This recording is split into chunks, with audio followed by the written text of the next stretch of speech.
And please exam के 10 days पहले कोई भी नया टॉपिक मत उठाना। रिवाइज करो, रिवाइज करने का ही टाइम नहीं मिलता है। इवन पेपर लोग तो मॉक पेपर देना भी थोड़ा कम कर देते हैं।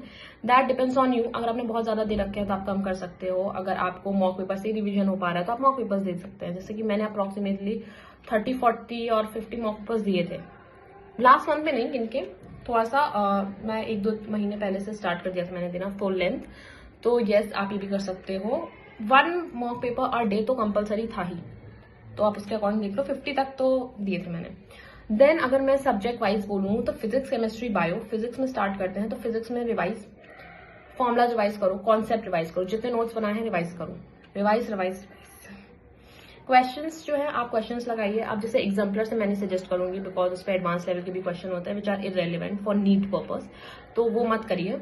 इवन मैंने एनसीईआरटी बीच वाले भी नहीं किया क्योंकि वो भी थोड़े से इरेलीवेंस हो जाते हैं। वेरी हाई कैलकुलेशन, इतना तो नहीं आएगा इतना कम टाइम में। मोर ओवर आप ये कर सकते हैं जो बुक में, अगर आपने बुक रीड करी तो अच्छा है, नहीं करी है तो कुछ कुछ स्पेसिफिक जो थोड़े थ्योरेटिकल चैप्टर्स है जैसे कि सेमीकंडक्टर, मॉडर्न फिजिक्स, ये सब तो आप उसकी बुक रीडिंग करिए। 12th की बुक थोड़ी सी इंपॉर्टेंट हो जाती है, वो आप बुक रीड कर सकते हैं। नहीं टाइम है तो please points to ponder and summary वाली जो है वो तो आपको एक बार अच्छे से 2-3 बार रिवाइज करिएगा, एक बार से वो चीज नहीं आएगी। एंड हमारे तो पेपर में आया भी था 2024 के पेपर में क्वेश्चन उससे, जो कि थोड़ी कॉन्ट्रोवर्शियल हो गया था। तो न्यू रिवाइज्ड बुक से करिएगा, ओल्ड बुक से मत करिएगा, क्योंकि कंट्रोवर्सी का कोई सोल्यूशन नहीं निकला था, मार्क्स सबके कट गए थे। तो यस, न्यू बुक से करिएगा। Then we have chemistry. Chemistry में अगर ऑर्गेनिक और इनऑर्गेनिक की बात करी जाए तो they are the most scoring one, and inorganic specially. अगर नहीं पसंद है, मेरी तरह मुझे भी कुछ बहुत खास पसंद नहीं थी, but still the most scoring one यही है।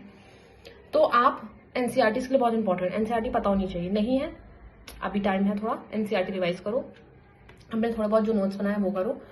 इनऑर्गेनिक में लगेगा कि यार कुछ तो बचा नहीं है क्योंकि सब तो काट दिया गया सिलेबस से, ऐसा नहीं है, बहुत कुछ ऐड भी कर दिया गया है। उसके अलावा बहुत छोटे छोटे ऐसे लाइन से क्वेश्चन बन जाते हैं जहां आपको लगेगा कि यार ये इंपॉर्टेंट नहीं है, बट एनसीईआरटी में हर एक लाइन इंपॉर्टेंट है। तो इंट्रो से रीडिंग करना, एंड इसके आप एनसीईआरटी एग्जाम्पल और एनसीईआरटी के एक्सरसाइज वाले क्वेश्चन प्रैक्टिस करिएगा, क्योंकि ये अगर आपको लास्ट में थोड़ा नए क्वेश्चन देखने, जैसे मुझे लग रहा था कि काफी पुराने क्वेश्चन प्रैक्टिस कर लिए, अब नए क्वेश्चन देखने, तो अब ये एक अच्छा सोर्स है, थोड़ा सा वैलिड सोर्स है कि आप एनसीईआरटी एंड एग्जाम्पलर के क्वेश्चन सॉल्व कर सकते हैं। That will help you for physical chemistry.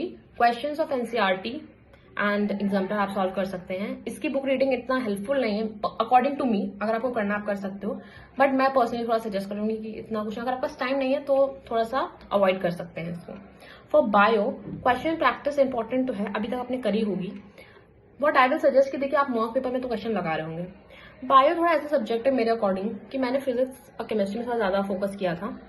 Bio में मैं थोड़ा क्वेश्चन प्रैक्टिस को देख रही थी, बट द थिंग वाज कि मुझे बायो अच्छी लगती थी, आती भी थी। ज्यादातर मेडिकल वाले जिन्होंने लिया उनका रीजन यही है कि बायो अच्छी लगती है।